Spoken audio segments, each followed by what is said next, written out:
Tonight we journey back to the shadowed harbours and candlelit taverns of the early 1700s, where history rarely dares to look. This is the untold life of a pirate prostitute. A woman who moved between worlds, sailors and strangers, love and survival, power and silence. Her life was lived in the margins, but it echoed across oceans. In this slow, quiet telling, you'll hear her story, not as a legend, but as something raw and human, and maybe even a little sacred. Let yourself drift as we step softly into her world. If you enjoy calming, late-night journeys through history like this one, you might consider subscribing. I make these long bedtime documentaries to help you drift off while still learning something new. They called it the edge of the map, and they meant it in more ways than one. In the early 1700s, during the height of the Golden Age of Piracy, the Caribbean was a scattering of islands claimed by crowns in Europe, but ruled in practice by something far more unpredictable: gold, rum, gunpowder and hunger. And in the corners of these lawless harbours, where the ships were always leaking, and the night never truly quiet, lived women whose names were not recorded. Women who offered warmth for coin, for bread, or for safety. Women who were both part of the pirate myth, and yet never truly invited into its legend. These were the pirate prostitutes, and this is the world they knew. The ports that welcomed pirates: Port Royal in Jamaica, Tortuga off the coast of Hispaniola, Nassau in the Bahamas, were places that had slipped loose from the grip of empire. They were built not for royalty or religion, but for men who needed places to rest, to drink, and to spend. The taverns outnumbered churches. The brothels outnumbered homes. Ships crowded the docks with their sails torn, their cannons stained, and their crews starved for land. And waiting onshore were the women. Some were enslaved, brought from West Africa, and sold into lives of hard labor, or coerced into sexual servitude for the garrison men. Others were European runaways, girls who'd fled indentured servitude on plantations, or wives who had lost everything to war, famine, or a single unlucky voyage. Some had been born on the islands themselves, the daughters of sailors and servants, growing up amid rum barrels and rotting wood. None of them had safety, few had choices, but all of them learned quickly how to survive. Tortuga for a time was the most infamous. A French-controlled island turned pirate haven, its coastline swelled with taverns and temporary shelters, shacks nailed together from ship planks, roofs patched with sails. There were entire brothels floating in the bay, moored barges where women lived aboard, seeing dozens of men a night and sleeping in hammocks between visits. The governor himself turned a blind eye. If the pirates were happy, they spent gold. If they spent gold, the port thrived. That was the logic. Port Royal had once been called the wickedest city in the world. Before the earthquake in 1692 swallowed half the town into the sea, it was a feverish sprawl of vice and trade. Some accounts say there were more prostitutes than permanent residents. Whether or not that's true, the numbers didn't matter. What mattered was the mood. Everything was for sale. Everything was temporary. And a woman's body was often the first currency spent. After Port Royal's fall, Nassau rose in its place. In the early 1700s, Nassau was not a colonial city, but a pirate republic, loose and leaderless, where captains made their own rules. And while history books often dwell on the names of Blackbeard or Calico Jack, what they forget are the women in the shadows. Those who cooked, who healed, who sold comfort, who were passed from ship to ship, tavern to tavern, without even a name written down. These ports were not peaceful. They were loud, violent, and always shifting. Duels broke out over spilled ale. Fires spread fast among wooden buildings. Disease moved from ship to street and back again. And still, the women remained. Because where there were men with stolen silver, there was a market. And where there was a market, someone would send women to serve it. There were brothels, some organized with madams who took a cut, kept the books and enforced rules. Others were just rooms above taverns, rented for the hour. In some ports, military governors imposed taxes on prostitution, regulating it quietly as a necessary vice. In others, it was entirely underground. But always, the line between prostitute and slave, between free woman and captive, was thin. Some were technically employees, but with no power to leave. Some were called concubines, taken aboard by pirate captains who dressed them in finery, but kept them locked in their quarters. Some were little more than girls, sold off by desperate fathers or seized during raids. And yet it wasn't always black and white. Not all of these women were helpless. Many learned to manipulate, to charm, to earn favors. Some became madams themselves, running businesses, managing money, even holding quiet power over men too drunk or too lonely to know they'd been outwitted. The irony of these pirate towns is that they were both wildly free and deeply brutal. A man might speak of liberty, refusing to bow to any king, while abusing the women who shared his bed. A captain might claim to sail for brotherhood, then sell a girl as part of his spoils. For women, freedom was always limited. It depended on who you knew, what you could endure, what you could trade. For many, life in a brothel was safer than life on the streets. In some brothels, older women looked after the young. Some madams protected their workers from violent clients, if only to preserve their profits. But outside the doors there was no protection. Rape was common, so was abduction. And punishment for a woman who hurt a man, even in self-defense, was often swift and final. Still, they endured. In the damp alleys behind the taverns, in the candlelit corners of smoky rooms, they moved like shadows. They listened. They remembered faces. Some passed secrets between ships. Some tended wounds. Some stole quietly from sleeping men and stashed coins in rotting floorboards. They learned to keep quiet, to look away, to play whatever part the moment required. And when the ships left, when the men marched down the docks in their boots and hats and sashes, drunk on rum and pride, the women returned to their beds. Sometimes alone, sometimes with blood on their thighs, sometimes with silver clutched in their hands. These were the women at the edge of the map, never mentioned in the logs, never drawn in the paintings, but they were there, always there, waiting. No woman was born to be a pirate prostitute, not in any official way. There were no apprenticeships, no guilds, no lessons written in ink. But in the early 1700s, in the shadows of empire, the path to this life was not uncommon. It was made from desperation, hunger, betrayal, and sometimes from nothing at all. There were many doors that led to the ports of the Caribbean, and almost none of them were opened by choice. Some women came as indentured servants, young, poor, and promised passage to the New World in exchange for years of labor. In theory, they would serve 4 to 7 years working on plantations, in kitchens, or as maids, after which they might earn land or wages. In reality, many were overworked, underfed, and treated as expendable. A girl who defied her master might be beaten, sold, or sent to a more dangerous station. The promise of freedom after servitude was often a lie. And so some fled on foot through forests and over coasts. Some were caught and punished. Others reached the pirate ports. There, with no papers, no home, and no coin, the only thing they could sell was themselves. Others were captured in war. The early 1700s were thick with conflict. The War of the Spanish Succession, colonial skirmishes, and endless privateer raids. Towns were sapped, ships were seized, women were taken not as casualties but as spoils. A girl taken from a Spanish village might be passed between English-speaking pirates. A French maid captured during a raid might be claimed by a captain, then left in a port town when he tired of her. These women were never formally enslaved, yet neither were they free. Often they arrived in brothels with bruises that still ached. Some were kidnapped outright, press-ganged like the men, but for a different purpose. There are records, sparse and quiet, of ships docking in Ireland or along the English coast, and luring women aboard with false promises, free passage to the colonies, work as seamstresses or cooks. Once at sea, those promises vanished. The woman was stripped of her belongings, and often her dignity. By the time the ship reached Nassau or Port Royal, she had no name left that anyone used. And then there were the orphaned and abandoned. Girls who had no families, or whose families could no longer feed them. In the alleys of London, in the crowded lanes of Marseille, in the gutters of Kingston, there were too many mouths and not enough bread. Some were sold outright, by a parent, a brother, a master. Others simply disappeared into the tide of need.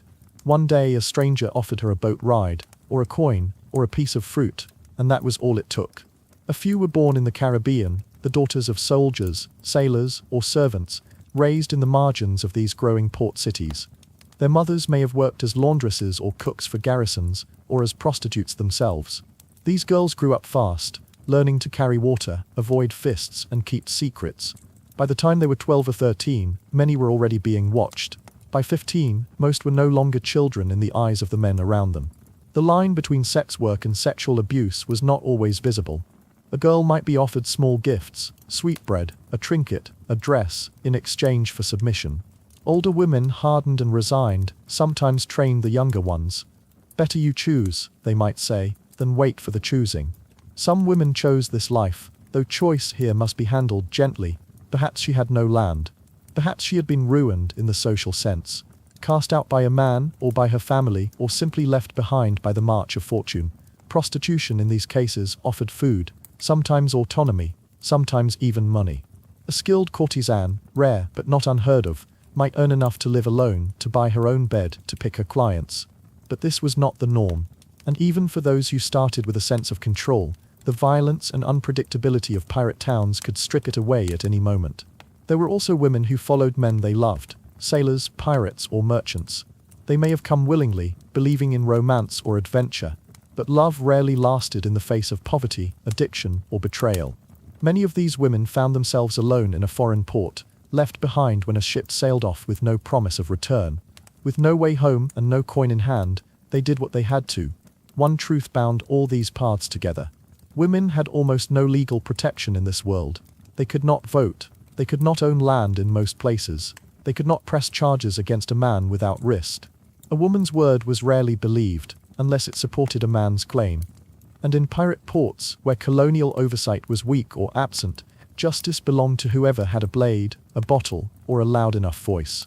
There were no support systems, no orphanages, no charities. The church, when present, was more interested in punishment than in mercy. A woman caught soliciting might be whipped or imprisoned, or just as likely ignored, because the men who paid her also governed her fate. So how did she end up here? You could pick any thread, any country, any ship, and find her story.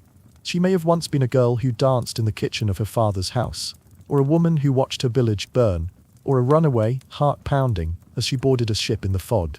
Now she stands by the harbor, wrapped in a shawl that isn't hers, watching sailors stagger from their boats. Her stomach growls, her feet hurt, but she keeps her posture straight, because this is the world she knows now. There are no other doors. Only this one, and she has learned how to walk through it. There are many prices in this world, but the most dangerous of all, for a woman in her position, is the price of refusal. You might think she had the right to say no, to say not tonight, to say not with him, to say I am tired, or sick, or frightened, or bleeding, or simply unwilling. But in the pirate world of the early 1700s, a woman's ability to refuse, to deny a man her body, was less a right and more a gamble. And often the consequences were swift, brutal, and without apology. Refusing a man in a brothel was seen as breaking the unspoken contract. She existed, in the eyes of most, for pleasure, not her own. Saying no meant she was disrupting the flow of commerce. It meant she thought she had a choice. And choice, in this world, was dangerous for a woman to claim. Some brothels operated under informal rules. The madam might say, you don't have to take him if he's violent. Or if he hasn't paid, you send him away.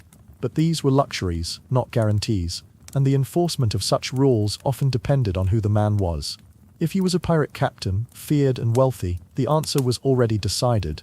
No madam would risk angering him. If he wanted her, she would be sent to his room, no matter how she trembled.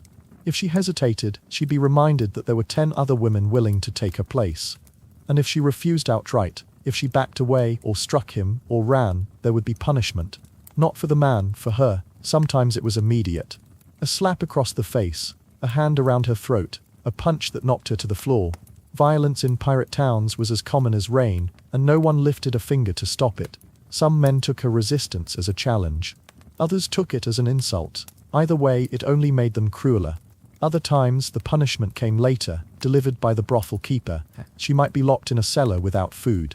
She might be tied and beaten, stripped of her dignity to make an example for the others. One madam, known in Nassau by the nickname Red Nance, was said to use a hot iron to brand the shoulder of any girl who refused a paying client. Not because she liked cruelty, but because she believed it kept the other women obedient. No room for softness here, she would say. Some punishments were quieter, but just as cruel. The woman might be denied her earnings for the week. Her food portions might be cut in half. She might be assigned the worst rooms, the drunkest men, the dirtiest beds. Isolation, starvation, humiliation, these were all tools of control. And then, of course, there was the risk of being cast out entirely.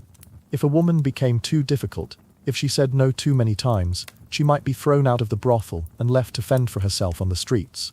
No coin, no roof, no safety. And outside the brothel, things were worse. The harbor was lined with men drunk on rum and blood. A woman without protection was seen as fair game. There are accounts, whispered and rare, of women who refused and banished. Sometimes their bodies were found in the alleys behind taverns, stripped and broken. Sometimes they were never found at all. And still, some women did refuse. Because sometimes a man reeked of danger. Not just violence, but sickness. There were men with oozing sores, with rotting gums, with eyes that flicked too fast in their sockets. Some of them carried diseases that ate the body from the inside out: syphilis, gonorrhea, smallpox, or worse. These illnesses passed silently, invisibly, but with devastating consequences. Saying no to a man like that was a desperate bid for survival. And yet, even then, she might be forced. Some women learned to perform refusal in small, strategic ways. They learned how to stall, to claim illness, to faint, to beg another girl to take the man instead. They learned how to negotiate with their madams, offering extra coin from other clients in exchange for one night's mercy. But mercy was rare. The cost of saying no wasn't only physical. It was also emotional, spiritual. Every refusal and every forced submission that followed it carved deeper into her sense of self. She learned that her body was not hers, that survival depended on silence, that pain was better than punishment. Some women hardened, they stopped trying, they stopped resisting, they floated through the motions as if they had already left their bodies. Others burned with quiet rage, carrying it like a stone inside their chest. But a few kept resisting, even if no one noticed, in small ways, in defiance hidden under their breath, in refusing to speak to the man afterward, in keeping a dagger under the mattress, in whispering warnings to the new girls. These were their rebellions. Some tried to escape. They waited until the brothel doors were left unbarred, or until the madam was drunk, or until a sympathetic client offered a chance. A few succeeded, most did not. And so she learned the truth, that in this world her value was tied not to her will, but to her submission, that to say no was not brave, it was risky, it was dangerous, and sometimes it was fatal. This truth shaped everything. It shaped how she smiled, how she moved, how she spoke. It shaped how she looked at men, never too long, never too bold. It shaped her posture, her voice, her eyes. It shaped how she told her own story, even to herself. Because in a world where no one listened to her no, she learned to say yes with her mouth, even when her heart screamed the opposite. It was survival, and some nights that was all she had. You wouldn't call it a home, but it was where she slept, where she worked, where she bled, and sometimes, if the wind was quiet, where she dreamed. The brothel was a building that creaked with life, not joy, not peace, but life. Heat and sweat and sound, a low murmur by day, a thunder by night. You could smell it from the street before you ever opened the door: tobacco smoke, sour ale, cheap perfume, rotting wood, and the unmistakable iron tang of unwashed bodies pressed too close together for too long. Some brothels were large, even ornate, with hand-me-down velvet drapes and chipped chandeliers left over from better homes. Others were no more than converted taverns or shacks, hastily patched together from ship planks, driftwood and canvas. But they all had the same bones: a parlor at the front where men entered, a staircase or hall leading deeper in, then the rooms, small, dark, hot, and behind those doors the women worked. She had a room, if you could call it that. A space behind a curtain, maybe, or a cubby with a door that didn't lock. It held a narrow cot, or a mattress stuffed with straw, or sometimes nothing at all, just blankets on the floor. There might be a wash basin if she was lucky, a candle stub if she wasn't. The mattress stank of salt and mildew. The sheets, if she had them, were stiff from overuse. In this room she saw a dozen men some nights, other nights just one. The best nights none at all. The work began at dusk, but preparations began much earlier. There was no glamour to it. The women lined up at a cracked mirror, powdering their faces with flour to hide the bruises. They painted their lips red with crushed berries or pig's blood. They scented themselves with rosewater if they had it, or with lemon peels rubbed against the skin to mask other smells. Hair was curled and pinned. Breasts were pushed up with scarves. Stockings were mended, corsets cinched. Jewelry was shared, a necklace passed between 3 women, each one pretending it was hers. Everything was performance, everything was illusion, and outside the brothel the men waited. Pirates, smugglers, sailors, drunkards, merchants. Men with coins jingling in their pockets, some eager, some cruel, some dead-eyed. They poured in as the sun set and the taverns emptied, their boots thudding on the floorboards, their eyes already crawling over the girls before a word was spoken. Inside, the parlor was loud and smoky. A few brothels had fiddlers or broken pianos. Others had only singing voices, rough, tired, but brave. A girl might dance if the men tossed her a coin. Another might laugh too loudly to hide her nerves. They served drinks, but not for free. Every drink was a promise. Every laugh was a debt. The madam watched it all. A woman with teeth filed sharp by years of experience. She knew who paid well, who bruised, who never tipped. She handed out the men like cards in a deck. You take him. You take the other. No arguments, no refusals. She moved the girls like pieces on a board, always calculating profit. And so the night began. They climbed the stairs or passed through the curtain or led the men into hallways that reeked of wet boots and urine. They spread their legs, they endured, they earned. Some men finished fast, others stayed for hours. Some were silent, some whispered things that made her feel sick, others cried and she had to hold them. A few paid just to talk, strange, sad men who wanted to pretend they mattered to someone. She learned to move her body without thinking. To let her mind drift, to go somewhere else while it happened, a safer place, in memory or imagination. She would count in her head, recite poems, picture the sea, anything to survive the time between one knock and the next. After the men left, she would rise, stiff and sore, and clean herself the best she could. There was no hot water, no privacy, just a bucket and a rag, and then it began again. There were rules in the brothel, no stealing, no fighting, no going out at night without permission, but everyone broke them eventually. There were secret rivalries, stolen earnings, whispered plans to escape, girls who betrayed each other for an extra cut, others who protected each other like sisters. When someone bled too much or shook with fever, the madam might give her a day to rest, or she might drag her out of bed and shove a man through the curtain anyway. There was no sick leave, no medicine, only survival. Some brothels allowed children. Babies were kept in back rooms, tended by older women too worn to work the rooms themselves. You could hear them crying behind the walls, not loudly, not always, but enough to remind her what might be waiting if she became pregnant again. Other brothels didn't allow children. They were seen as a liability. If you showed a belly, you were sent away. No questions. There were moments of laughter, yes, shared jokes, singing late at night, a touch on the shoulder when the tears were too much. One girl might braid another's hair, another might sneak an extra crust of bread from the kitchen. These were small mercies, they were everything, and then there were the deaths, quiet, unspectacular, but constant. One girl bled to death after childbirth, another drank herself into the sea, another took a knife from a client and buried it in her own ribs. No one mourned too loudly. Grief made the work harder. The women came and went. Some vanished in the night, others were carried out, stiff and cold.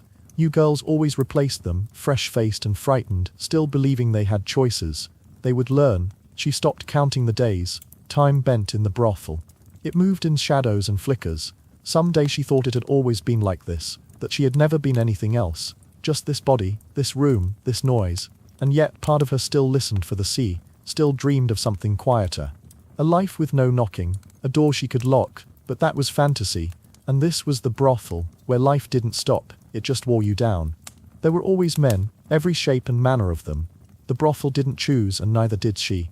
Whoever came through the door was hers to endure. They arrived in waves, with salt in their beards and rum on their breath, with soft hands or bloodied fists, with gold rings or just the promise of coins. Some came every night, some never returned, some she feared, some she pitied, some made her feel like she was made of stone. There were sailors, the most common kind. Their hands were calloused from rope and salt. They came off ships sunburnt and half-sick, pockets full of pay, hearts swollen with loneliness. Most were young and worn too early. They didn't want conversation. They wanted bodies to dull the ache of months at sea. They were not always cruel, but they were not always kind. Many drank before they climbed the stairs, swaying as they walked, mumbling names of girls who weren't her. A few cried afterward, pressing their faces into her neck, not wanting to be alone again. She would hold them sometimes, not because she cared, but because it was easier than pushing them away. Then there were the pirates. Not every pirate had a ship. Not every pirate was a legend. But they swaggered like kings, loud and laughing, with pistols on their hips and blood under their nails. Some tossed money like water, buying every girl in the house just to show they could. Others stole what they wanted and dared the madam to stop them. Pirates could be charming. That was the trouble.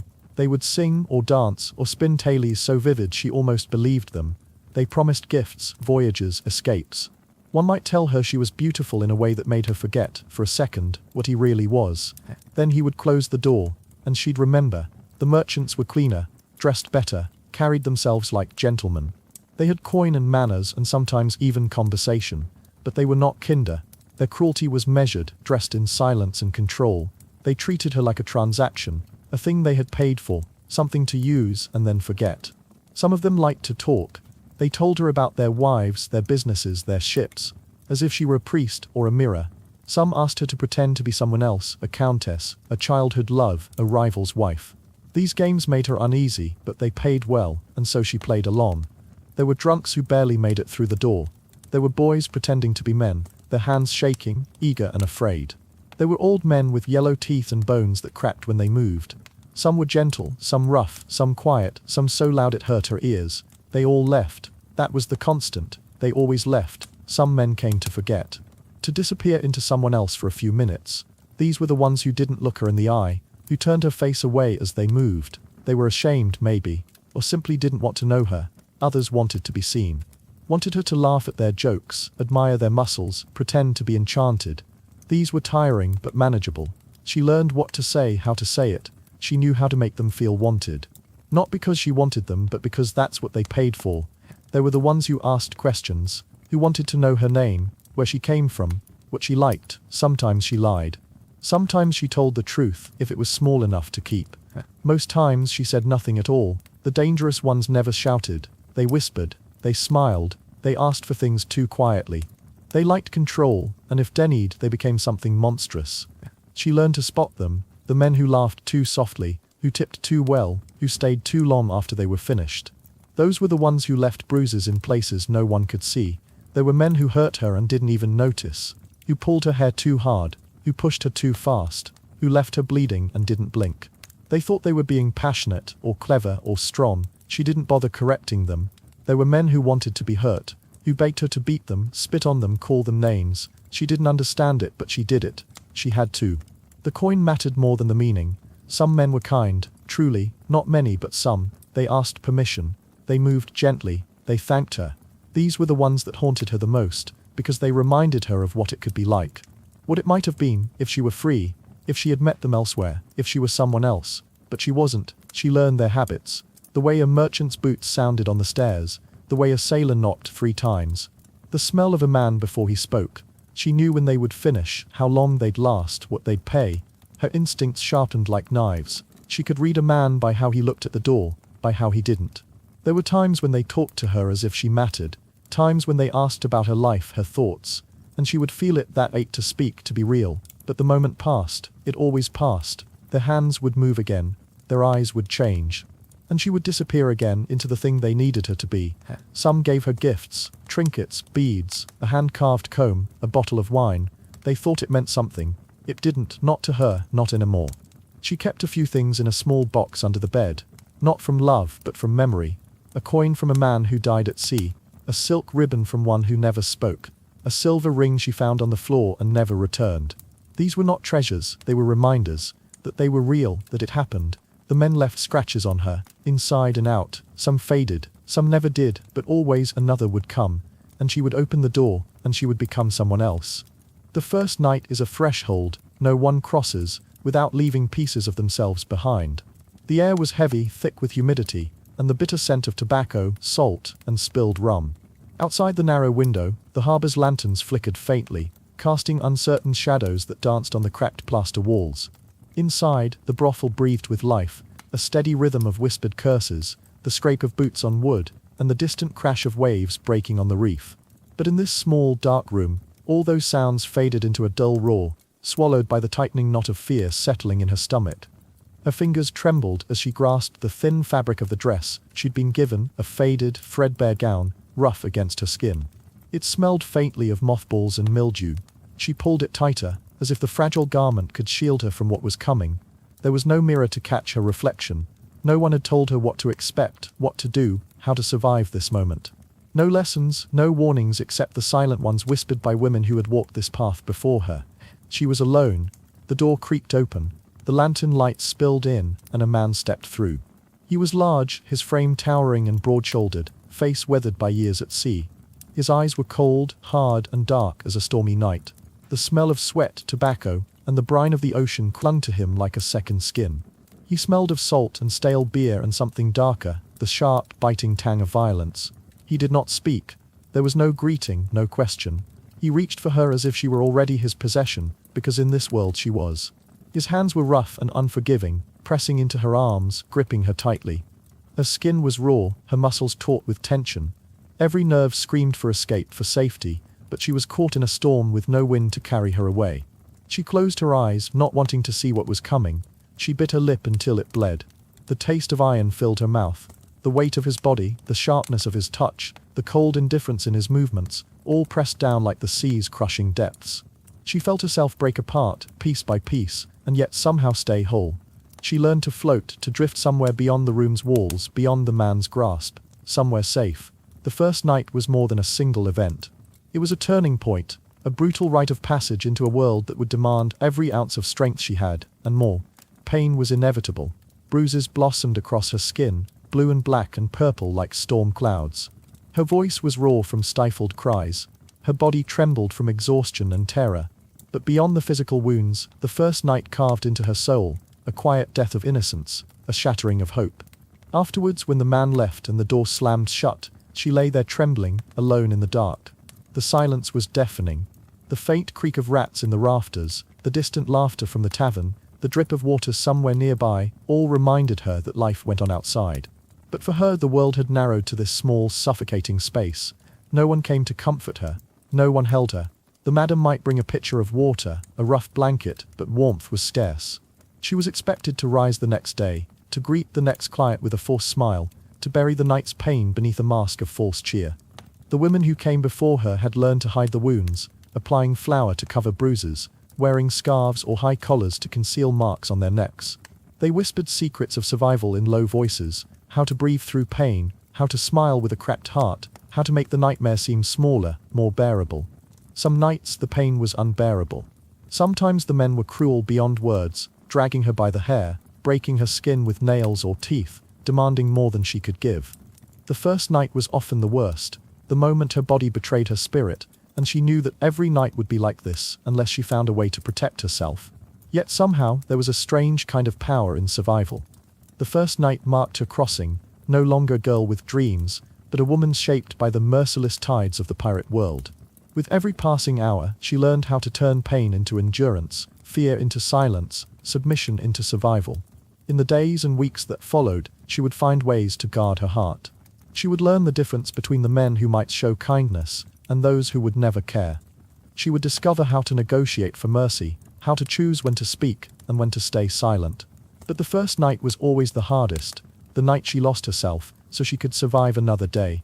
She sometimes thought of home if she still had one, a place where the sky wasn't so heavy, where her body belonged to herself.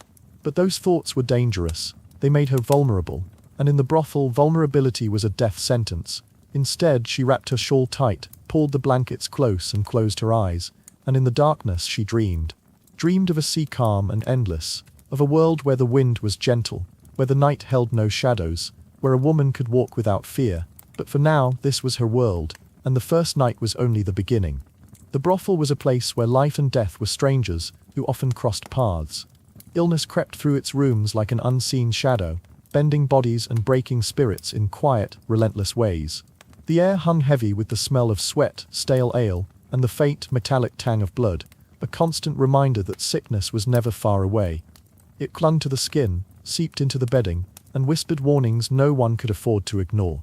Disease was woven into the very fabric of the place. The women who lived there shared not only space, but also the invisible burdens that came with crowded rooms, ragged linens, and scant food. Their bodies, already worn thin from harsh labor and constant demand, were easy prey to illnesses that no healer could fully tame. Among these, the most dreaded was syphilis, known by many names and feared by all who understood its slow cruelty. It began silently, often with sores so small they might be mistaken for a scratch or a bug bite. But beneath the surface, the sickness dug deep. It brought fevers that left the body trembling and aching, rashes that blistered and wept, and later, deformities that twisted faces and gnawed away at bones. Many women vanished quietly, taken by the pox, their pain hidden behind closed doors. The treatments for such diseases were as harsh as the illnesses themselves. Mercury, a toxic metal, was the primary remedy, a bitter, burning salve rubbed into skin or swallowed in small, dangerous doses. It caused mouth sores, tremors, and a relentless salivation, turning the patient's body into a battleground between poison and disease. Yet for many, it was the only hope, however faint. Gonorrhea, another scourge, brought a constant, burning pain and discharge that left women embarrassed and afraid. They hid their symptoms from clients and madams alike, knowing that any sign of sickness could mean lost wages, or worse. Other illnesses, tuberculosis with its persistent cough and wasting away, smallpox that left survivors disfigured and often blind, fevers and infections born from poor nutrition and exhaustion. wove through the brothel like grim reminders of how fragile life truly was. When illness struck, mercy was rare. The madam, sharp and pragmatic, might allow the woman to rest if it meant preserving her for future work. But there were no sick days, no cures. Often the sick were isolated, confined to a small, dim room where light barely touched the cracked walls, left alone with the whispers of rats and the echo of their own suffering. Some recovered, many did not. Those who perished were carried away quietly, their absence barely noted in the harsh calculus of survival. Pregnancy was a secret carried in silence. In a place where a woman's body was currency, a swelling belly was a dangerous risk. The brothel could not afford weakness. Clients wanted the illusion of youthful availability, not the reminder of motherhood and mortality. So women hid their condition with loose dresses, scarves wrapped tightly around hips, and careful movements designed to conceal what nature would reveal. But hiding was temporary. The inevitable truth emerged, and with it, the cruel choice. Face eviction into the unforgiving streets or risk working through pain and growing danger. Those sent away found themselves adrift, alone and vulnerable in a world that had little use for a pregnant woman without protection. Some found refuge with midwives, older women who had once walked similar paths. These midwives were the silent lifelines of the pirate ports, carrying knowledge passed down through generations. They knew the herbs to ease pain, the chants to calm labor, the secret ways to stem bleeding, and the rituals to bring comfort in the darkest moments. Yet even their care was limited by the harsh realities of poverty, lack of medicine, and the dangers that lurked in every corner. Giving birth in such conditions was a perilous gamble. There were no hospitals, no clean sheets, no trained doctors, only cramped, poorly lit rooms filled with the groans of laboring women and the hurried hands of midwives. The mortality rate was high. Many infants were stillborn or died within days, their small bodies fragile against a world that offered no kindness. Mothers, too, often did not survive the ordeal, weakened by malnutrition, exhaustion, or infection. For those babies who lived, their futures were uncertain. Some were left with relatives, if any could be found. Others were abandoned, hidden away, or raised by women who had given up their own dreams in exchange for nurturing the next generation. A child could be a blessing, a fragile hope for a different life, or a burden threatening the woman's survival. Sickness and pregnancy were not only physical challenges, but wounds on the spirit. The stigma of illness was crushing. Women feared the whispers behind their backs, the cold looks from clients, and the rejection that could come with a reputation for disease. Many hid their symptoms, forcing themselves to work through pain and fever because the alternative, starvation or expulsion, was worse. Within the brothel there was a wary sisterhood. Women watched for signs of sickness, sometimes with tenderness, sometimes with suspicion. They shared whispered warnings and crude remedies. When one was too ill to continue, others took on the burden of care as best they could. But the line between care and cruelty was thin. Desperation sometimes bred neglect or worse. Despite the hardships, life persisted. Women grew hardened, their bodies marked by scars, wounds, and the ravages of disease. Some lost their hair, their teeth, or their youthful glow. Their eyes carried the weight of too many nights of pain and too few moments of rest.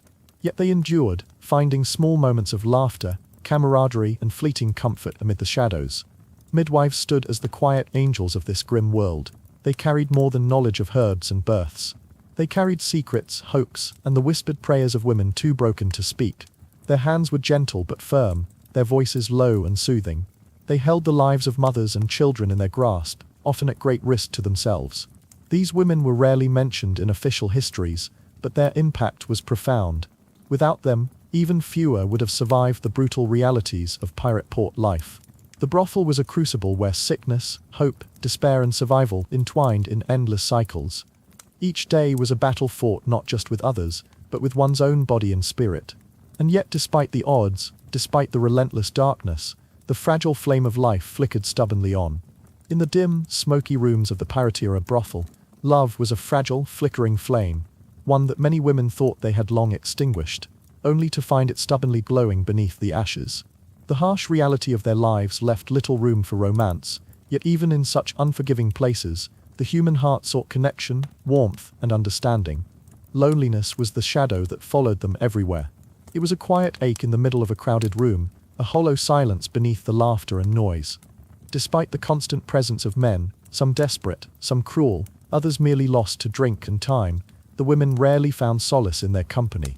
The men who came were seeking escape from the world, a momentary pleasure, a brief distraction, or a drunken forgetfulness. To them, the women were commodities, transactions, a means to an end. Few saw beyond the surface, and even fewer cared to know the stories that lay behind tired eyes and forced smiles. The women quickly learned to guard their hearts, to build walls of indifference and steel. They mastered the art of smiling on command, laughing at jokes that weren't funny, and feigning interest in men who held nothing but coldness beneath their breath. Their bodies might be given freely, but their spirits were guarded fiercely, locked behind doors few could open. Yet loneliness was not absolute. Among themselves, the women forged bonds born of shared hardship. In the quiet moments between clients, in the dim light of the early morning, they exchanged whispered stories and secret dreams. They braided each other's hair, pressed small coins into shaking hands, and offered the kind of comfort only those who walk the same path can provide. These fragile friendships were a lifeline, a reminder that they were not entirely alone. Within these bonds, love sometimes blossomed, quiet, secret, and often dangerous. Some women found themselves drawn to others who understood the weight of their lives without words. In stolen moments behind closed doors or beneath the moonlight, they shared laughter, tears, and touches that spoke of tenderness and hope. These relationships, hidden from prying eyes and harsh judgment, offered a glimpse of something pure amid the grime and desperation. Such love defied the strict social rules of the time, a quiet rebellion against a world that sought to define them solely by their bodies. Romance with men was more complicated. Occasionally a client showed kindness, a soft word, a gentle touch, a moment of real connection beyond the physical. These rare instances sparked hope, a dangerous hope, that perhaps there could be something more than the relentless cycle of work and pain. Some women dared to dream of a life beyond the brothel, fueled by whispered promises from sailors and pirates who spoke of distant lands, freedom, and new beginnings. Yet these promises were fragile. Many were broken, leaving behind shattered hearts and bitter lessons. Men who swore love would often vanish with the tide, leaving the women to pick up the pieces alone. Some women did manage to escape, risking everything for a chance at a different life, stories that became legends told in hushed tones, symbols of courage and defiance. Survival was the true language spoken in the brothel. It shaped every glance, every choice, every whispered conversation. To survive was to endure relentless pain, physical, emotional, and spiritual. It meant learning to read the shifting moods of the madam, to navigate the dangerous tempers of drunken men, and to find safety in the fragile alliances formed with fellow women. Survival was a constant balancing act, a dance with danger that required sharp instincts and quiet strength. Some women found small acts of resistance, moments when they reclaimed a bit of control. They learned how to negotiate with clients, how to say no in ways that mattered. They developed rituals to protect themselves, wearing certain charms, reciting prayers, or seeking comfort in whispered confidences. These acts, though small, were powerful shields against despair. The cost of survival was high. Many sacrificed their health, their dignity, and their dreams. They carried scars, some visible and some hidden deep within. The relentless cycle of work left bodies bruised, spirits worn, and hopes dimmed. Yet even in the darkest moments, a stubborn spark of hope endured, a belief that somewhere beyond the brothel walls, beyond the endless nights, there was a different life waiting. These women were far more than victims. They were fighters, survivors, and keepers of stories that history often overlooked. They navigated a world of cruelty and violence with courage and resilience, carving out moments of joy, laughter, and connection where they could. Their lives remind us that even in places defined by suffering, humanity endures. In the quiet hours, when the brothel slept and the sea whispered against the shore, these women dreamed. They dreamed of freedom, of love, of a world where their worth was not measured by coin or flesh. They dreamed of walking in sunlight without fear, of holding hands without shame, and of living lives that were truly their own. And though those dreams were fragile, sometimes they were enough to keep the flame alive. The lives of Pr0stitute prostitutes were deeply entangled with the broader culture of transience and instability that defined the port cities they served. But perhaps nothing revealed more about their place in that world than how they were treated once their youth faded, their beauty dulled, or their health broke. In a world that valued them chiefly for what they could offer physically, there was no clear path to retirement, no pension, no honor bestowed for years of endurance. What came after was a silent, often forgotten twilight, where survival became more uncertain than ever. Aging in the brothel was not something often spoken about, but it hovered in every room like the scent of old perfume. Many women, even in their 20s, were considered old by the standards of their trade. Illness, pregnancy, injury and fatigue aged them prematurely. A woman who had worked in the trade for a decade was rare and often held in a strange kind of reverence or fear, viewed by newcomers as both a warning and a quiet beacon of endurance. Some brothels would cast women out once they were deemed no longer profitable. There was little room for sentimentality. A madam who had once taken a girl in with a kind word and a meal could later send her away without notice, her belongings tossed into the street with cruel efficiency. Without savings, without connections, and without another trade to fall back on, many such women became beggars, laundresses, or petty thieves. A few entered religious refuges, if such mercy could be found in the town, but many simply disappeared. Others, however, found ways to linger in the world that had once defined them. A former prostitute might become a brothel cook, cleaner, or caretaker for the newer girls. She might dispense rough advice to the young ones, warning them of men to avoid, tricks to survive, or how to hide money where it would not be stolen. Some brothel workers gained reputations as herbalists, midwives, or even informal doctors, having learned through experience how to treat the wounds and ailments that came with their trade. Their knowledge, born from necessity, sometimes made them indispensable in communities where official medicine was distant, expensive, or distrusted. There were rare instances of women who managed to carve out safer futures. Some saved every coin they could, refusing drink, refusing lovers, trusting no one, and eventually bought their freedom from the brothel. These women might go on to run taverns, laundries, or even brothels themselves, though this path was morally complicated. To become a madam was to wield the same control once held over them, and while some tried to offer protection to their girls, others perpetuated the same cycles of exploitation. A former prostitute who became a brothel owner walked a knife's edge between survival and betrayal. Yet even in these rare transitions, stigma remained. A woman known to have once sold her body could not easily marry into polite society. If she did marry, it was usually to a man of equally marginal standing, a sailor, a dockworker, or sometimes a reformed pirate. And even then her past might shadow her. She might be called a harlot in the street, or blamed for any misfortune that befell her husband. Society held long memories when it came to women's sins, but short ones for the violence inflicted upon them. Illness often brought the end long before old age. Syphilis, in particular, was a cruel affliction that spread rampantly through brothels. In its later stages, it affected the mind, causing madness and erratic behavior. Women who began to show signs were often abandoned, mistaken for drunkards or lunatics. Without care or support, they would wander the streets until death claimed them. Other diseases, consumption, fever, untreated wounds, took many more. There were no doctors for women of their standing, only the cold comfort of opium or alcohol, and the quiet prayers of their fellow outcasts. Death did not bring dignity.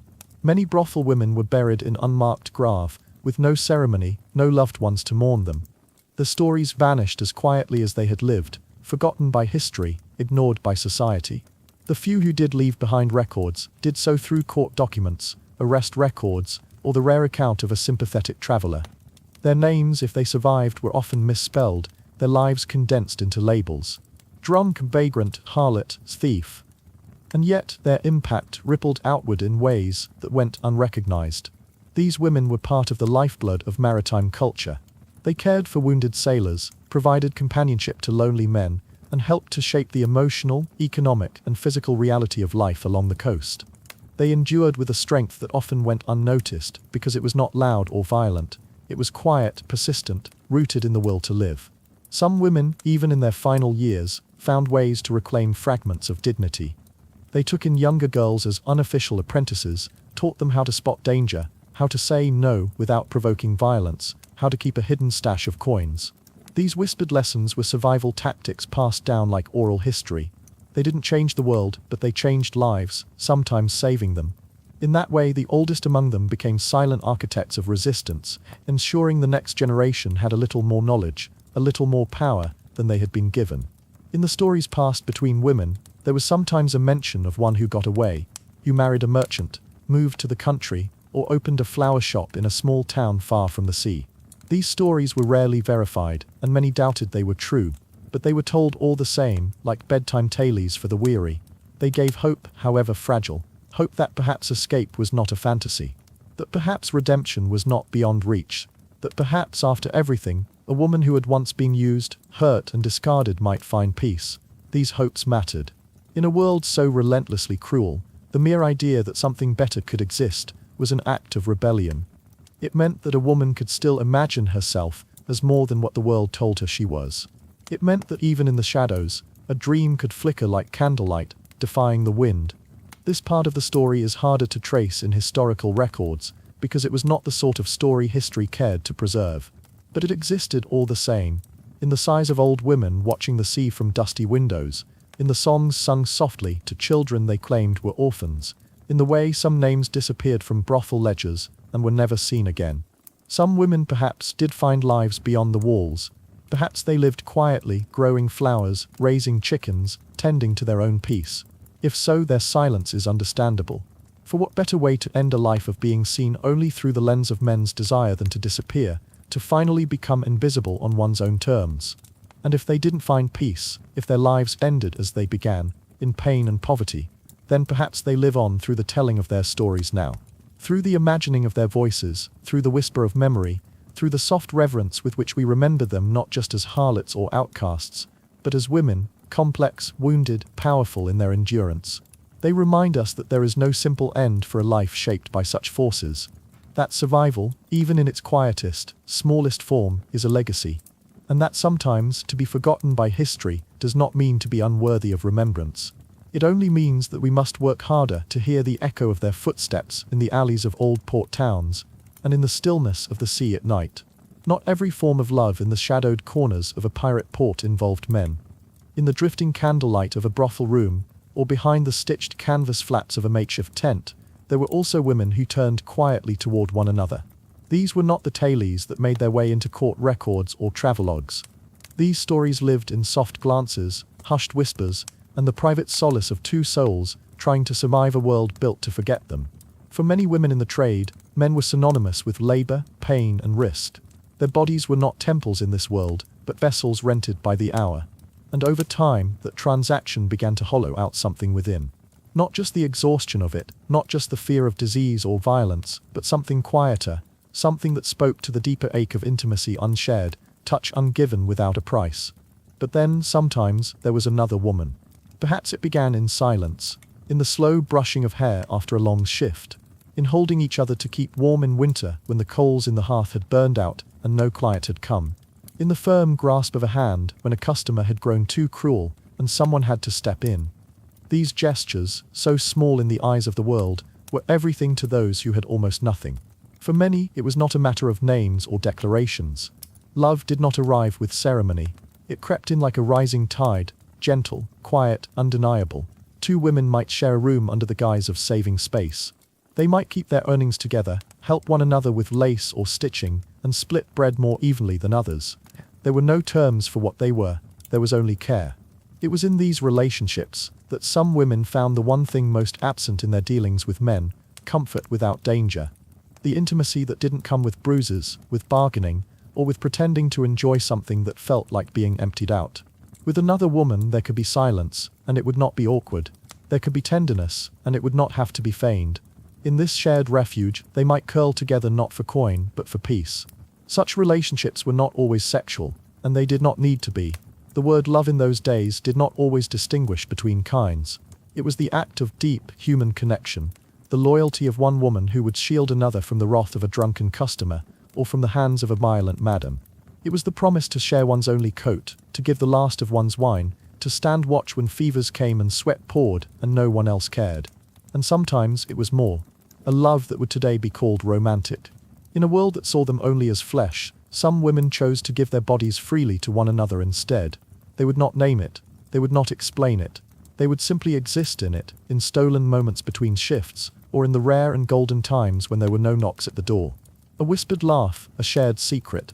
The knowledge that for just a few hours no one needed anything from them. They could just be. This kind of love was dangerous. Not because of laws, though sodomy laws often existed in theory, enforcement between women was rare and confused, but because of social exposure. If discovered, such relationships could mean expulsion from the brothel or ridicule from others. The fear of being turned in was ever present. Many kept their affections deeply hidden. Some married men in name only, just to survive in peace. Others pretended to be close friends or sisters. The silence protected them. In port cities like Port Royal, Tortuga, or even New Providence, these relationships were slightly easier to conceal. Everything moved faster there. The turnover was high. No one asked too many questions. In such transient places, affection between women wasn't always scrutinized. A pair of women sitting close, sleeping beside one another, or walking arm in arm could be overlooked, simply lost in the chaos of pirates and strangers coming and going by the hour. There were even cases, though scattered and undocumented, where madams understood what was happening and chose not to interfere. They had seen too much. Some had even lived the same stories in their youth. In rare cases, such women were allowed to live quietly under the same roof, granted a fragile autonomy, as long as they continued to bring in coin or serve the house in other ways. They became fixtures, older, quieter, and strangely respected, if only because they did not cause trouble and carried secrets with grace. These relationships, though marginalized, also formed networks of resistance. Women protected each other from unwanted advances, shared contraceptive knowledge, and taught one another tricks to feign illness or avoid dangerous clients. The emotional strength these partnerships fostered became part of a survival system, one passed from woman to woman, like a hidden lineage beneath the surface of history. In loving each other, they also preserved each other. But even love between women was not free of pain. There was always the fear that one might leave, that one would be sold, or married off, or forced to board a ship. There were arguments, there was heartbreak, there were nights spent staring at the ceiling, wondering if a lover's kindness was slipping away like low tide. Some women betrayed one another in desperate moments, others simply drifted apart. In this world nothing stayed for long, not ships, not coin, not love, yet what remained was the echo of it. The knowledge that once, someone had seen them as more than what the world named them. That in a moment of stillness, when the lantern burned low and the sea whispered its long, endless song, someone had looked at them not with demand but with care. That mattered. It mattered in ways too deep to explain. History rarely recorded these women. No letters remain, no portraits, just shadows, just possibilities. But in the silence of those missing records, there is space to imagine their truth. To know, with quiet certainty, that even in the darkest corners of the pirate world, women found one another. That in the brothels and backrooms of an age that tried to own them, they laid claim to something fiercely their own. Not all of them were alone. Some loved and were loved in return. And though their names are lost, their stories remain in the hush of memory, in the tenderness of rumor, and in the deep, unwavering knowing that love, once felt, never entirely disappears. There were things she never showed to anyone.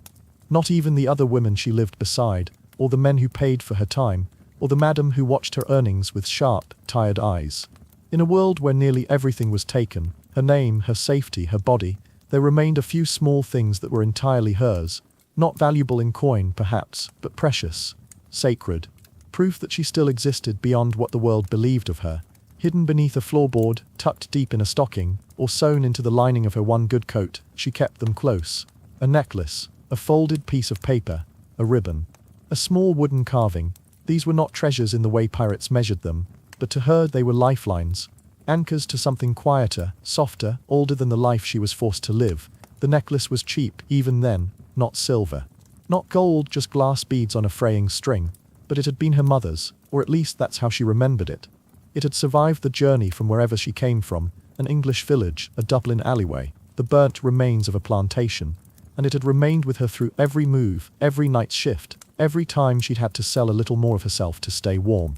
It had no real value, and yet she would sooner have starved than traded away. Sometimes she would hold it between her fingers after a long night, the beads cool and smooth, the string a little sticky with sweat. In that feeling she remembered things the world had tried to erase.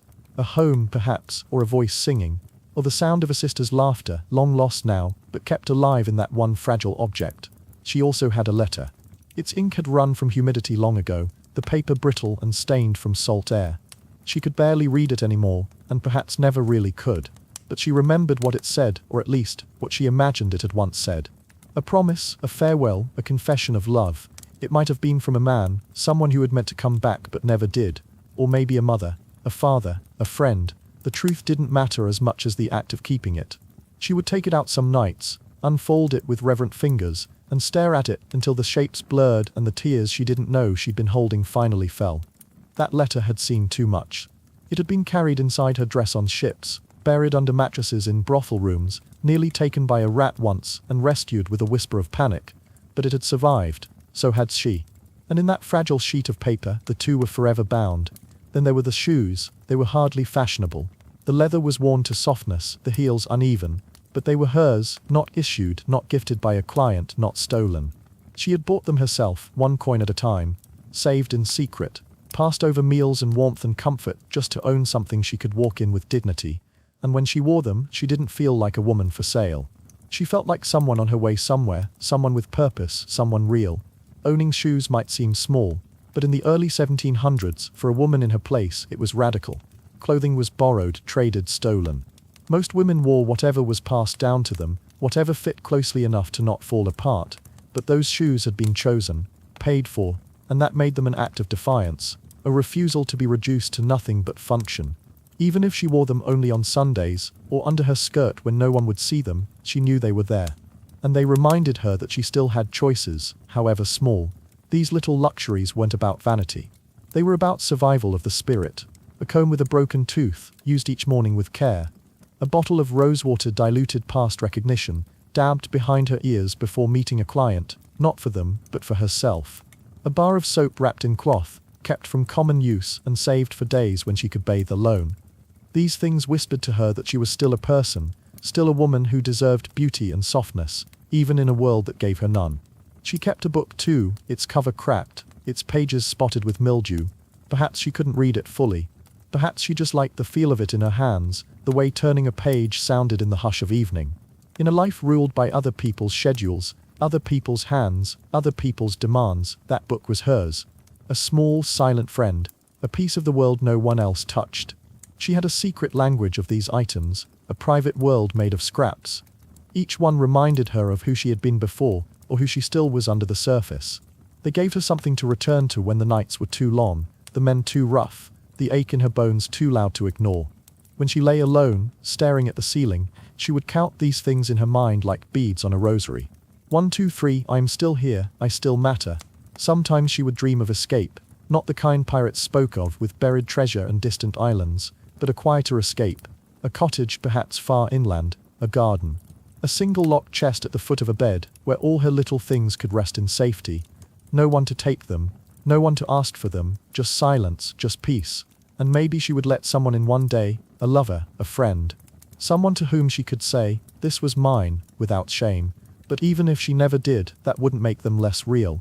The act of keeping them was the act of remembering, of resisting, of holding on to a self that the world tried every day to erase. In a world where every part of her life was transactional, these secrets were unpurchasable. No coin could touch them. No man could demand them. No madam could take them as punishment. They were hers. And when the waves pounded the port and the wind howled and the shutters banged in their frames, she would reach for them with steady hands. The necklace, the letter, the shoes. They could not protect her body, but they shielded her soul. History does not record these details. It lists the crimes, the bodies, the prices, but not the shoes tucked beneath a cot. Not the scrap of ribbon tied carefully around a lock of someone's hair. Not the way she looked at that old, cracked comb, as if it held all the stories she had no one left to tell. But they mattered. They mattered as much as any coin, any kiss, any whispered vow, because they were hers, and in keeping them she kept herself. It didn't happen often, but it happened. There were women who boarded pirate ships not as captives, not as stowaways but as workers, as lovers, as entertainers, as something in between all of those. And sometimes, quietly, without ceremony, as prostitutes. The presence of women on pirate vessels was a thing of myth, denial, and quiet reality. It went against all superstition, against all seafaring tradition. But in the shadows below deck, away from the eyes of the law or the judgment of shore societies, things were not always as they were supposed to be. Most pirate ships forbade women entirely. It was said to bring bad luck, to stir unrest among the men, to distract the crew from their duty. And in many cases, that rule held. But the rules bent more easily when land was far behind and discipline had to coexist with desperation. There were exceptions. There were captains who turned a blind eye. There were crews who made quiet agreements. And there were women who, through circumstance, coercion, or calculation, found themselves aboard ships that were never built for them. Sometimes she went to sea because she had no choice. She had followed a man who promised to take her away from the brothel, from the prison cell, of land-based survival. He had told her of freedom, of gold, of islands where no one would ever own her again. And she had believed him, or wanted to. And when the anchor was raised and the shoreline shrank into mist, she realized just how far away everything familiar had become. Other times she made the choice with clearer eyes. Land offered no safety. The brothels were too crowded, too cruel, too full of disease. The towns had grown hostile, the madams more violent, the clients more dangerous. And so she gambled on the sea. It was not safety she sought, it was distance. A floating world with new rules. And maybe, just maybe, a place where she could negotiate her own terms, at least some of the time. Life aboard was harsh, almost beyond words. For the men, it was already a life of hunger, injury, sickness, and salt-chapped skin. For a woman, it was all that and more. Privacy was non-existent. Safety was a thing earned day by day, in glances, in bargains, in the careful navigation of moods and unspoken threats. She learned quickly who to avoid, who to placate, who to charm, and who to fear when the sun went down. Sometimes she had a protector, a man who claimed her for better or worse. This could mean stability. It could also mean being beaten less, fed more, and given a hammock instead of the damp wooden boards. But it was also a kind of cage. She became a possession, a private pleasure in a public space. And when tempers rose and discipline frayed, she knew how quickly one man's protection could become another man's excuse. Some women played the situation to their advantage. They offered companionship to the quartermaster, whispered kindness to the cook, sang soft songs to the youngest boys during storms. These gestures weren't always transactional in the formal sense. Sometimes it was just a way of surviving the isolation, the boredom, the terror of being surrounded by men who had little left to lose. And sometimes, these acts were strategic, ways of buying goodwill, softening tempers, or ensuring an extra portion of food. But make no mistake, the risks were enormous. A woman aboard a pirate ship could become the target of envy, of rage, of unmet desire. Fights broke out over her, mutinies brewed in whispers. There were times when entire crews voted on whether she would stay aboard or be left at the next port, or worse. She lived under constant watch, not by choice, but because she had no corners to disappear into. Every movement was noted, every gesture had weight, and still, some of these women carved out quiet routines. They did laundry, they mended clothes, they learned to stitch wounds and scrape barnacles and boil water in a way that didn't make men sick. They became part of the ship's rhythm, not officers, not equals, but not always outsiders either. A few even learned to climb, to tie knots, to fire a pistol. When a ship was short-handed, necessity made room for tolerance. And sometimes, rarely but not never, she earned money. Not wages exactly, but coin left beside her hammock, a share of loot handed quietly after a raid, payment in rum or tobacco or better food. It was not a profession in the usual sense. She had no sign, no room of her own, no madam to take a cut. But she still performed labor, intimate, exhausting, emotional labor, and she was sometimes paid for it, even if only in scraps. The danger was not just physical, it was also psychological. Days bled into each other. There was no way to measure time except by weather, violence, or arrivals at strange, crumbling ports. She lived in a suspended world, no future to plan for, no past to return to. The sound of waves became her clock. The roll of the deck was her only familiar ground, and the men changed or didn't. Some died, some disappeared. Some grew kinder with each passing mile, while others became something less than human. But there were moments, strange, bright moments. A night when the stars looked close enough to touch. A morning when flying fish leapt beside the hull, and even the grizzled helmsman laughed.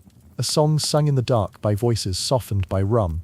An afternoon when the wind died, and she stood at the bow alone, watching dolphins arc through still water. In those moments, she felt like something more than a survivor. She felt like someone living. And yes, there were ships where it ended badly, where she was discarded when the mood soured, where she was blamed for the ship's misfortunes, where she vanished overboard in the night and no one asked questions. These ships do not appear in stories. These women leave behind no names, but they existed, and their choices, however complicated, were real. There were rumors of women who stayed aboard for years, who learned the maps, who kept their own knives, who became fixtures of the ship as much as any mast or sail. Some became lovers of the captain, others kept entirely to themselves. A few were said to have risen in unofficial ranks, consulted before certain raids, allowed to veto certain decisions. Whether these tales are true or only whispered wishes, we may never know. What we do know is that the sea was never just a man's world.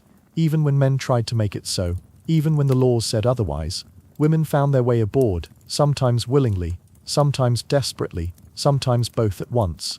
And they endured without recognition, without security, without the luxury of being remembered. History smooths them out, paints over their salt-scarred faces, folds them into legends or forgets them entirely. But below deck, in the dark, behind barrels of powder or sacks of flour, there were hammocks that smelled faintly of perfume. There were scraps of lace hung from beams.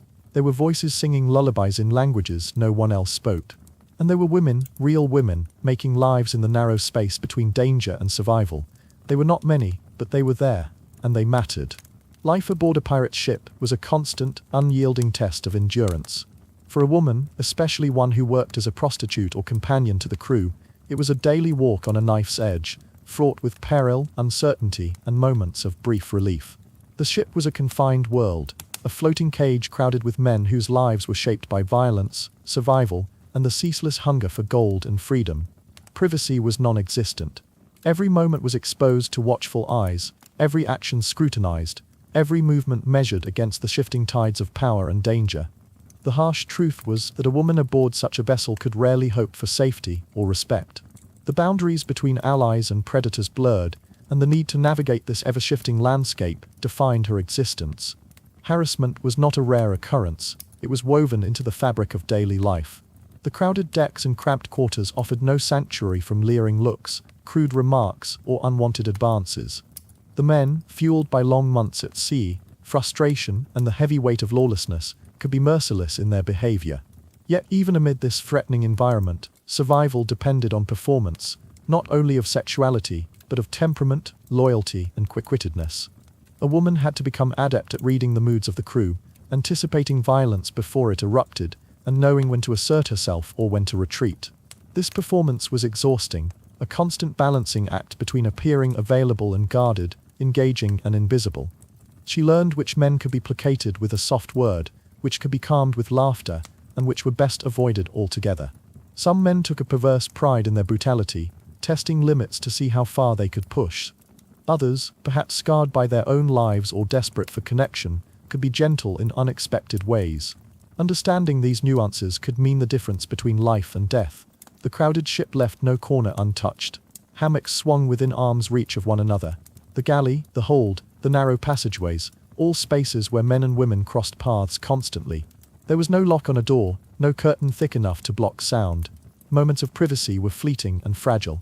A woman might steal a glance at the stars during the night watch, or slip into the captain's quarters briefly, but such times were exceptions rather than rules. The performance extended to the body as well. Presentation was a form of currency.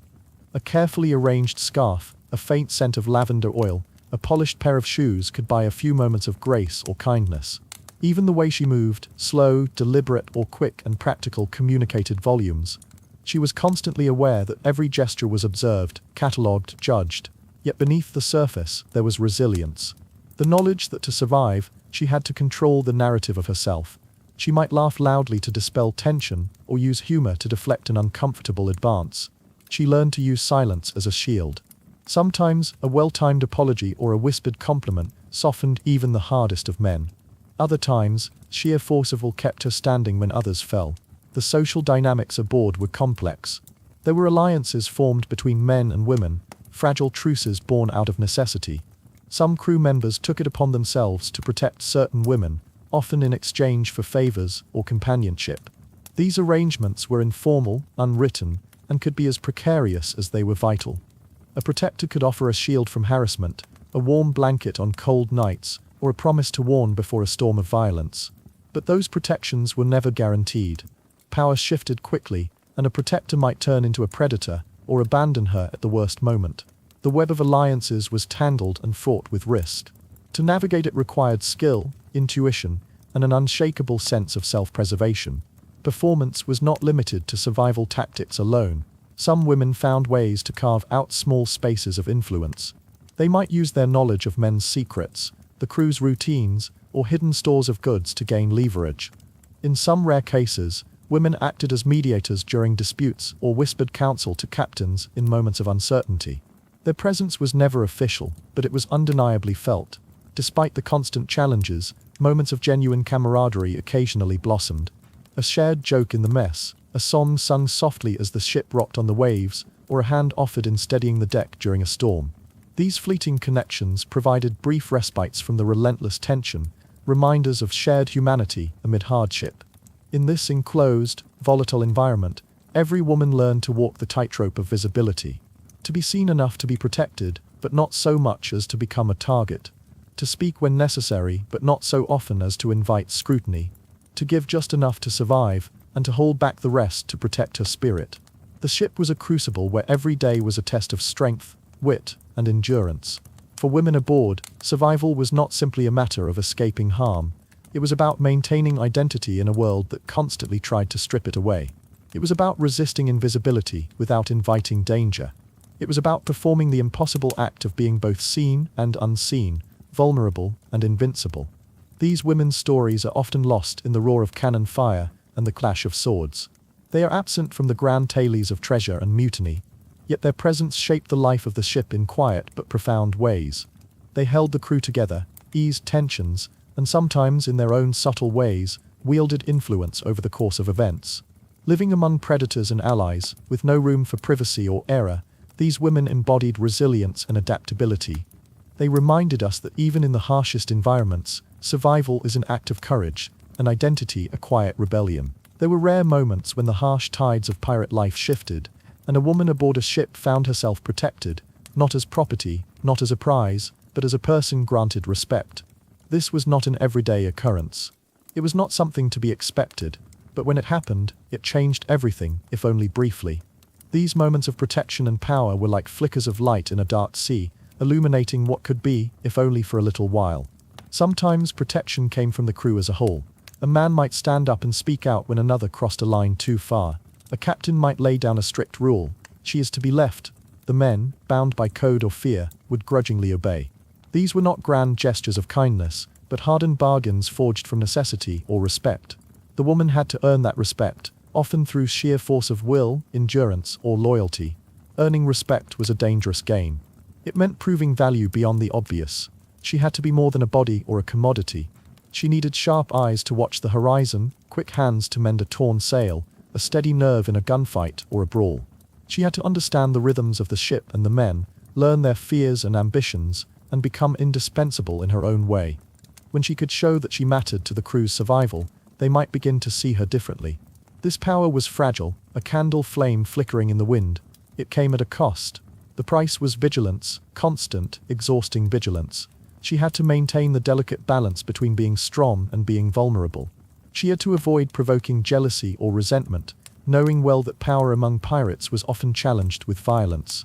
One misstep, one wrong word, one failed promise could unravel everything. Sometimes the cost was physical. She might have to endure fights not of her making, take blows meant for others, or face punishment alongside the men in moments of collective discipline. She learned that power did not guarantee safety, only the chance to wield influence. She accepted scars as marks of survival and badges of honor. There were stories, whispered late at night beneath the creaking masts, of women who commanded loyalty. Women who could calm a drunken crew, who negotiated terms with hostile captains, who kept peace where others sought only chaos. These were exceptions, rare and remarkable. They wielded their power carefully, often invisibly, using charm, intelligence, and an unyielding sense of self. Respect could also come from alliances. A protector, perhaps the quartermaster, the cook, or a trusted gunner, might defend her fiercely. Such a protector was both shield and sword, offering a layer of safety in a brutal world. But alliances were complicated. They demanded loyalty, secrecy, sometimes payment. To hold such a bond required navigating politics, favors, and sometimes betrayal. With power came responsibility. A woman respected by the crew often became a keeper of secrets, a mediator in disputes, a guardian of the fragile peace on board. Her word might carry weight. She could sway decisions, protect the vulnerable, and influence the course of the ship's journey. But this role was not without burdens. She bore the invisible weight of expectation, of being both a symbol and a survivor. These moments also reshaped her own sense of identity. To be seen as more than a commodity, to hold power in a place ruled by force, meant reclaiming a piece of herself. It was a quiet revolution, not shouted from the crow's nest but whispered in the shadows below deck. It was an assertion that she was not just surviving, but living on her own terms. But power was always contested. Rivalries simmered beneath smiles. Threats lurked behind laughter. The crew's loyalty could shift with the tide, and a protector's favor could turn to danger. To keep power, she had to be ever watchful, ever ready. The line between respect and retribution was thin. When the crew stood up for her, it was a statement against the brutal norms of pirate life. It was a reminder that even in a world of predators, community could emerge. It was proof that humanity endured, even when hope seemed lost. These moments did not erase the hardships, the violence, or the fear, but they added depth to her story. They showed that beneath the harsh surface of pirate existence, there were spaces for dignity, for courage, and for power, however fleeting. In the end, the protection she earned was a testament to her strength and resilience. It was a fragile, precious gift, won through pain and persistence. It was a beacon that shone through the darkness of her world, a sign that even in the most ruthless places, respect could be carved out, and with it, a measure of peace. Life aboard a pirate's ship, or even on the unforgiving streets and brothels of port towns, was not only a dance of survival, but also a battlefield of pain that often went unseen, or was carefully hidden behind a mask of resilience. The bruises she carried were not just marks on skin. They were silent stories of suffering, endurance, and the harsh reality that sometimes the hurt was too deep, too raw to hide from the world. In a world where vulnerability could be exploited in an instant, she learned quickly to conceal the evidence of violence. The lash of a belt, the strike of a fist, the brutal kick that sent her sprawling, these injuries were not just physical but carved deep into her spirit. Each one threatened not only her body, but her very existence in the fragile ecosystem of a ship or a brothel, where weakness could mean expulsion, further abuse, or death. When a beating came, it was often sudden and merciless.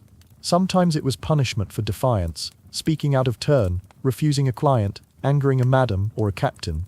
Sometimes it was the twisted release of frustration from a drunken sailor, a pirate's rage focused on the closest target.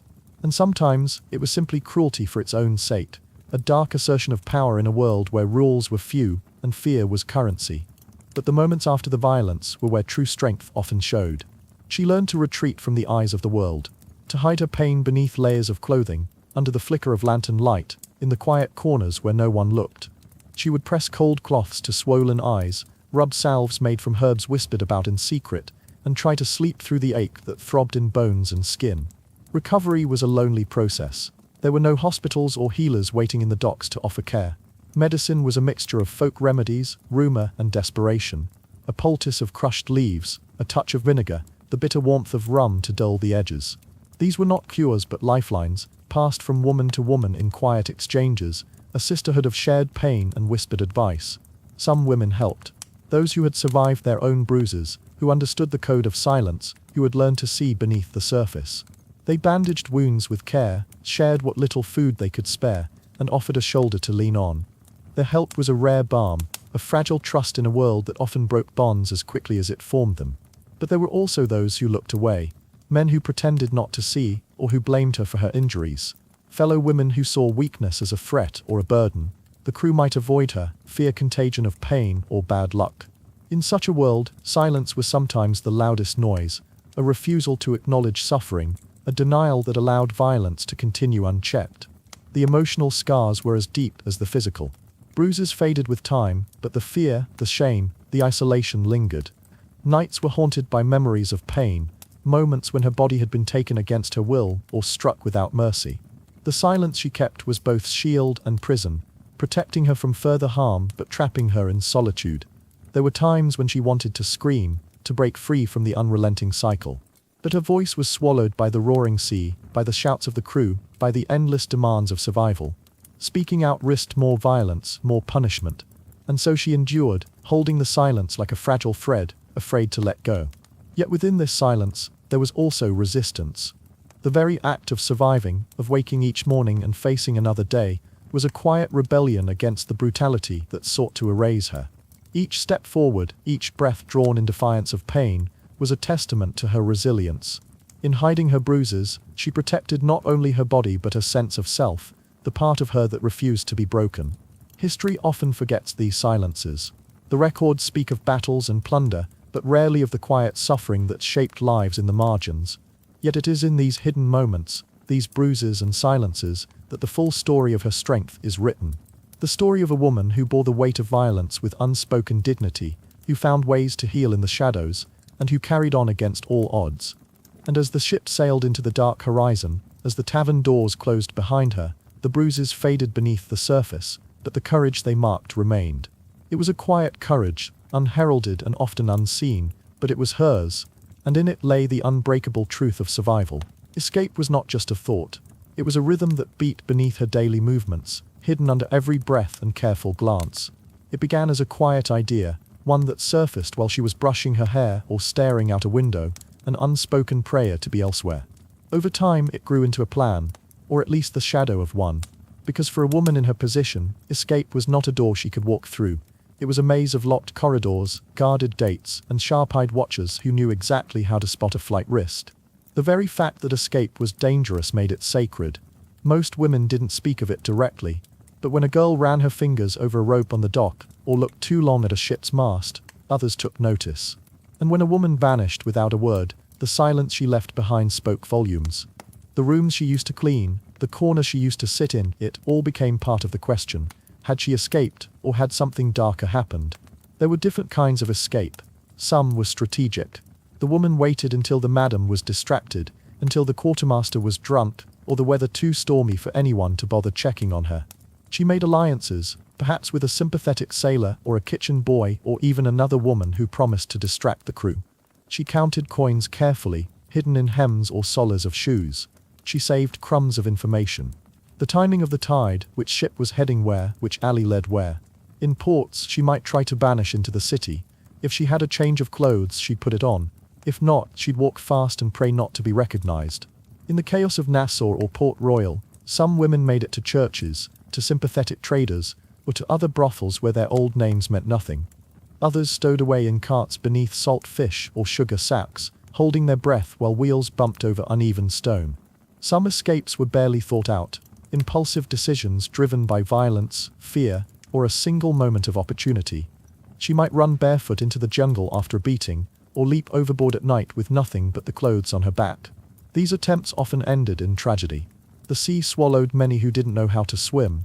The forests were thick with things worse than men, disease, insects, predators, and the constant ache of hunger. Still, for some women, death in the trees or ocean seemed kinder than the life they were running from. And there were those who used seduction as their exit. A well-timed charm, a lie whispered in a sailor's ear, promising love or obedience, or simply a bit of luck. These women would barter for space on a ship, or ask to be smuggled out of town in exchange for company during the voyage. Some men kept their word, others did not. A woman who trusted the wrong man might find herself sold again, perhaps in a port farther from home. Her situation worsened rather than improved. The ones who truly disappeared, the ones who were never seen again, became the stuff of whispered legend among other women. There was comfort in imagining them living peaceful lives far from the sea, maybe with a kind husband or a modest shop of their own. They were talked about like saints, symbols of possibility. Sometimes girls would swear they'd seen one of them, older now, behind a market stall or standing in a church doorway. Maybe it was true, maybe it was wishful thinking. But for every successful escape, there were many that ended badly. A woman caught trying to flee was treated with cruelty designed to humiliate. On pirate ships, punishment was brutal and public. She might be tied to the mast, stripped, and lashed while the crew watched in silence. The point wasn't just pain, it was control. To remind her and the others who held the power. Her injuries might take weeks to heal, some never did. In brothels, discipline could be more psychologically violent. A runaway might be kept locked in a room for days without food or light, or forced to work double until her debt rebalanced. Sometimes her head was shaved, an act meant to shame and make her stand out. Worse still, some were sold again as a warning to others, passed along to crueler hands, or sent to ships that rarely returned. There were moments when the community turned its back completely. Not just the owners or clients, but even the other women. Fear made them complicit. A woman who helped another escape could be punished just as harshly, and so silence became a form of survival. They learned not to ask questions when a bed went empty, not to speak when bruises appeared in patterns, not to look up when someone cried quietly in the night.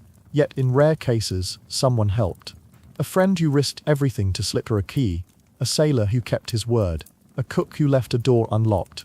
Sometimes the smallest act of kindness could become the turning point in a life, an open door where there had only been walls. Some women found ways to leave legally, though this was rare. If she could buy out her contract, or if a man of high status claimed her as his wife or property, she might be granted freedom of a sort, but this came with strings. Ownership changed hands, but freedom was rarely total. The price of safety often came in the form of silence, submission, and invisibility. Even after escape, life wasn't easy. She carried the memories with her, memories she couldn't speak of without judgment. Some women became healers, midwives, servants in quiet towns. They remarried, changed names, bore children who never knew their mother's past. Others stayed on the move, never settling, always afraid of being found again. Escape was only the first step in a longer fight for dignity and peace. Still, for those who tasted it, freedom was unforgettable. It lived in the quiet moments, in the sound of the wind through trees that didn't lead to a port, in the feel of a locked door that only she could open, in the weight of a coin she earned with her own hands. It didn't erase what had come before, but it gave her something else, a future. And in that quiet freedom, there was no need for revenge or retribution, just breath, just rest, just life at last on her own terms. She was never written about. Her name wasn't carved into wood or remembered in song. She existed quietly for a time, then didn't. And still there were thousands like her, faces blurred by history, voices absorbed into the creaking of ships, the rush of tide against the docks, and the hush of night when the lanterns went out. They were women who moved through the pirate world without protection, without power, and often without anyone to mourn them properly when they disappeared. Some were young, barely more than girls. Others were older, their bodies already marked by too many winters, too many hands. There were those who died violently, their ends sudden and cruel. A quarrel behind a tavern, a jealous lover, a customer who didn't want to pay. There was no trial, no inquiry. If the body was found at all, it might be quietly carried off by men who wouldn't ask questions. Sometimes the sea was chosen as a burial site, its depth seen as both punishment and forgiveness. A weight tied to the ankles, a prayer whispered or not, and then she was gone. Many times no one even noticed. The absence of one woman among so many others didn't raise alarm. There was always a new girl arriving, always someone else to take her place. Her possessions, if she had any, were divided casually. A hairbrush, a scarf, maybe a little tin of rouge. The bed was remade, the room filled again. Only the walls remembered. Some died of illness, fevers that came on fast and ended faster, infections from untreated wounds, sickness from bad food, worse water, or simply from being cold too often and alone too long. These were the quiet deaths. No violence, no resistance, just the steady fading of someone who had already lost too much. A girl might begin to cough, then vanish behind a closed door, and days later, someone else would sweep the floor where she once sat. And then there were the ones taken by the sea. Some jumped, hoping for escape and never reached shore. Others fell drunk or pushed, the dark water offering no second chances. There were tales of women who vanished during storms, their names swallowed along with the sails. The sea didn't return them, it didn't explain itself, it just kept moving, as it always did. A few women died in childbirth. Rare but not unheard of. In the back rooms of brothels or hidden corners of ships, they labored in silence. Sometimes alone, sometimes with a single friend pressing cloth to her forehead, whispering that it would be over soon. Not all of them lived to see the child's face. And not all children lived, either. Tiny graves were dug in unmarked soil. If the mother lived, she might carry the weight of that loss silently for the rest of her days. If she didn't, no one asked who the father was. It didn't matter. She was simply gone. Violence, too, could be subtle. Not every death came from a blade or a beating. Some women died in pieces. The slow death of being used, of being degraded until nothing inside was left. They stopped speaking. They stopped eating. They lay down one day and didn't get up. There wasn't a word for it, but the other women recognized it. They'd seen it before. The forgotten ones sometimes left small signs, a name carved into a wall, a letter never sent, a necklace hidden beneath a floorboard, and sometimes not even that. Just a lingering scent in a room, a fold in a pillow, the echo of laughter that once filled the air. If another woman remembered her, really remembered her, then that was something. A kind of survival, even if it lived only in memory. There were murders. That must be said plainly. There were men who killed women because they could, because no one would stop them, because no one believed the women mattered. A woman might be strangled in a drunken rage, stabbed in an alley, thrown into the sea with bruises already blooming across her skin. And unless someone made noise about it, which they usually didn't, nothing came of it. There was no justice, just silence. Some women took their own lives, that too must be acknowledged. The despair could become too much. The weight of being owned, used, forgotten, it could close in until the only escape felt like the final one. It might happen in the dead of night. A rope, a bottle, a blade. The next morning someone else cleaned the mess. There were no gravestones for women like that. No psalms, No ceremonies, just a quiet conversation in the kitchen, a shrug. She couldn't take it. The ones who didn't make it were not failures, they were not weak. They endured things most people could never understand. They carried pain that didn't show. They tried to survive systems designed to break them. That they were lost does not make them less. If anything, it makes them more sacred. Some women tried to mark the passing of their friends in their own quiet ways. A ribbon tied to a beam, a drink poured into the ocean, a night spent singing old songs, with no laughter between the verses. These were not grand tributes, but they were honest. The women mourned each other in the only ways they could, between shifts, behind closed doors in silence. There were no records, no lists. No census of the women who died in service to other people's pleasures. Their stories exist only as threads in the fabric of the world they moved through, rarely pulled out and examined. But they were real, every one of them. They lived, they tried. They mattered, and sometimes in the late hours, when the wind moves through the rigging of a ship that no longer sails, or when a tavern wall creaks in the night, it said you can still feel them. The presence of someone who once stood there. The warmth of a hand long gone, the breath of a lullaby never quite finished. Not a ghost, not a curse, just a memory trying not to disappear. The ones who didn't make it are still with us. Not in the pages of history books, but in the hush of stories told in whispers. In the dark spaces between facts. In the weight of lives that were too often taken for granted. And tonight, while the world sleeps, we remember them. Not with noise, not with fanfare, just with presence, just with care. Because sometimes the deepest form of love is simply to say, I see you, even now. If she lived, she would be old now. Not the kind of old that walks upright and proud, but the kind that rocks gently on a porch, or leans against the wall of a quiet room, her hands folded in her lap, remembering. Her hair might be grey now, or white like linen left in the sun. Her face would bear the marks of time and weather, creases by her mouth where laughter once lived, lines near her eyes from years spent watching the horizon. Her hands would be strong still, even if her grip had softened. Calloused palms, a finger once broken, a scar from a blade long forgotten by the man who wielded it.